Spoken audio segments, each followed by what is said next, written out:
kemi quajtur shpesh herë dhe për një fjalë të tillë mua më ka thuar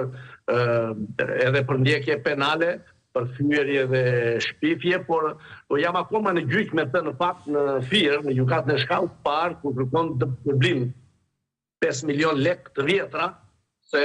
ndihet e traumatizuar dhe ka kaluar anë. Mendoj se zonja Bufi Roskovecit, po e kalon lehtë situatën, për mua s'pak është tallë në rastin konkret të Bufit, dhe kjo është bërë thjesht dhe duhet falënderuar emisioni i nderuar i Piranjave,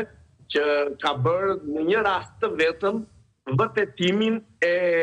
presionit, shantazhit dhe manipulimit zgjedhor që bën zonja Bufi. Në fakt, Bufi ka me dhjetra dhe me dhjetra raste të tilla. Bufi e ka privatizuar Bashkinë e Roskovecit. E ka si një film të vetëm, siç ka një film dëftimi, që e ka me emër tjetër dhe arrin dhe merr tendera dhe me firmën e vet në Bashkinë e vet, po kështu ka privatizuar edhe Bashkinë e Roskovecit, e ka në private dhe shkelet e saj janë nga më të mëdha. Nëse do të kishte një hetim të thelluar për zonjën Bufi, edhe për veptarinë e saj, përveç manipulimit zgjedhor në 10 raste, Bufi duhet të ishte me vite të tëra në burg dhe absolutisht nuk do të ishte në një situatë të tillë ku për turpin e tyre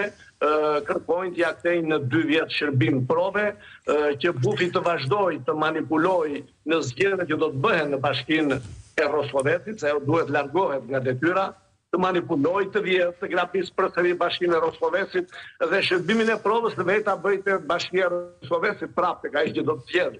Pra, parë me këtë këmbështrim, unë mendoj se SPAK, si në shumë raste të tjera, nuk e ka bërë detyrën e vetë, sidomos për zgjedhjet e 11 majit, ka qenë një ekip i tërë i SPAK që zbriti në qarkun e Fierit, me pretendimin se do monitoronte zgjedhjet dhe do të shikonte gjithë çdo lloj shkelje, dhe deri tani nuk kemi absolutisht asnjë rast tjetër përveç rastit Bufi, që përsëri nuk është merit e SPAK-ut, e prokurorëve dhe oficerëve të BK-s të SPAK-ut, po është merit e medias, është merit e syrit televizion dhe emisionit Piranja. Megjithatë, ky është momenti ku prokuroria ka kërkuar pretencën e saj. Çështja është sa larg jemi nga dita që Roskoveci do të çlirohet. Unë besoj se kjo histori e Bufit do të marrë fund shpejt për arsye se provat janë të pakundërshtueshme. Nëse do të kishte një provë të pakundërshtueshme, një provë si kjo që ka tuar emisioni Piranjat, të jeni të sigurt që SPAK do të anashkalonte dhe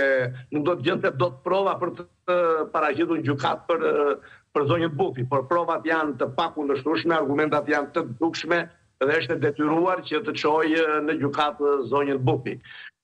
Mendoj se gjykata, pavarësisht se do të ketë gjithmonë predispozicionin për ta ndihmuar zonjën Bufi, nuk besoj se do t'ja dali për arsye se